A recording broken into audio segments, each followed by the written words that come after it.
She's a retired professional wrestler, best known for her time in WWE under the name of AJ Lee. I'm so delighted that we get to share AJ with you tonight. AJ. All right. Do you think crazy is a bad word? I used to fear the word crazy falling from my mouth the same way I would fear dropping a hard F-bomb in front of a classroom full of kids. I used to fear being called it, but more so, I would fear being labeled it for life. I think there is a cultural element to the denial and the tough attitude that my Puerto Rican family took when it came to mental health issues. I think that's something that's instilled in our culture, in our community. We are a community that is expected to work twice as hard to be seen as equal. And we have to speak up and set a good example and be these kind of perfect versions of ourselves for people to not look down on us. Before I even got my first period, I would have my first panic attack. I didn't understand what was happening to me. I woke up in the middle of the night. I was shaking, I was sobbing, I was terrified. My mother, who was sleeping right next to me, woke up and she opened her groggy eyes and she looked over at me and she asked, "What the hell is your problem?" And I didn't know what to say. I couldn't find words. And so I just sobbed and laid there. And she shuffled over to me and she started stroking my hair and she said, "Stop acting crazy." I pretended I was okay, and I went back to sleep.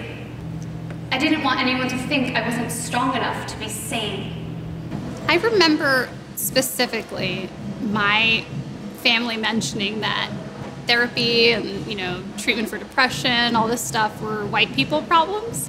We suffer every day. Like we were extremely poor and we were discriminated against and we were sort of starting this race, an hour late.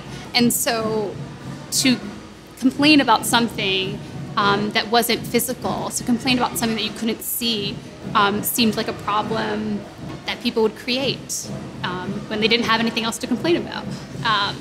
Of course, that's not true, which we found out the hard way. But for so long, we were this family that thought you create your own destiny, you can tough it out, you can just get over stuff if you're feeling sad. 6 months into my first year at NYU, my mother would end up in a psychiatric hospital.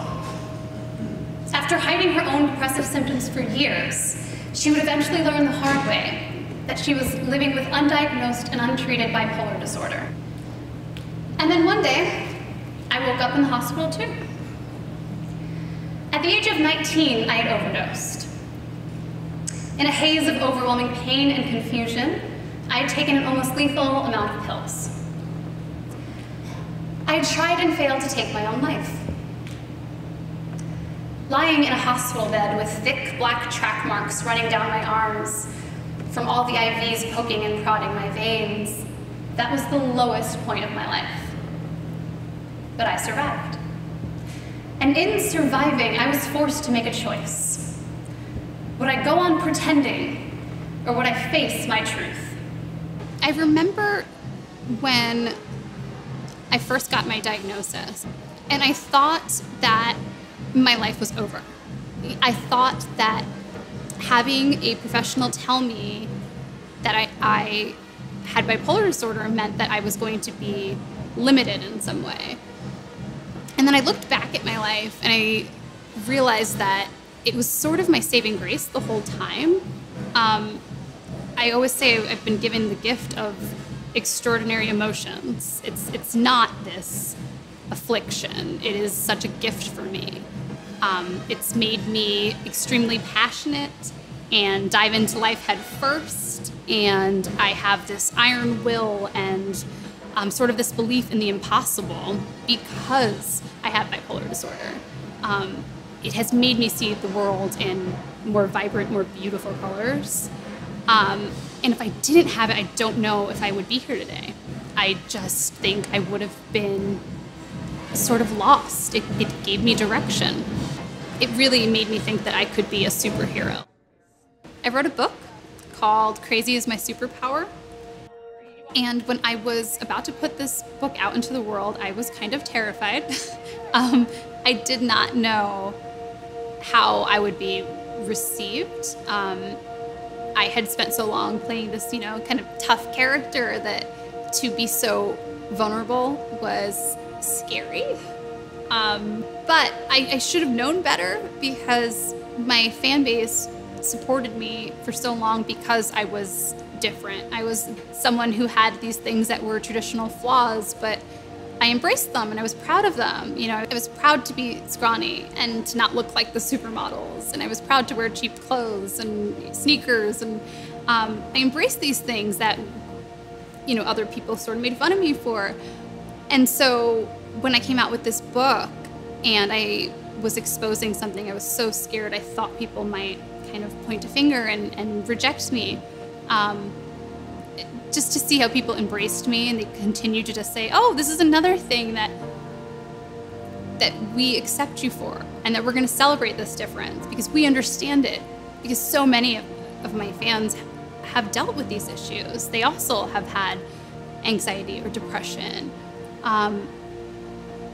And that was kind of amazing. It was my goal to let people know that I didn't just have a mental health disorder and I got through it.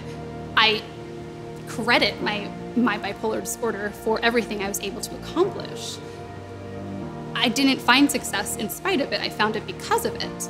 And that was my message, and I think people got that, and that was really exciting.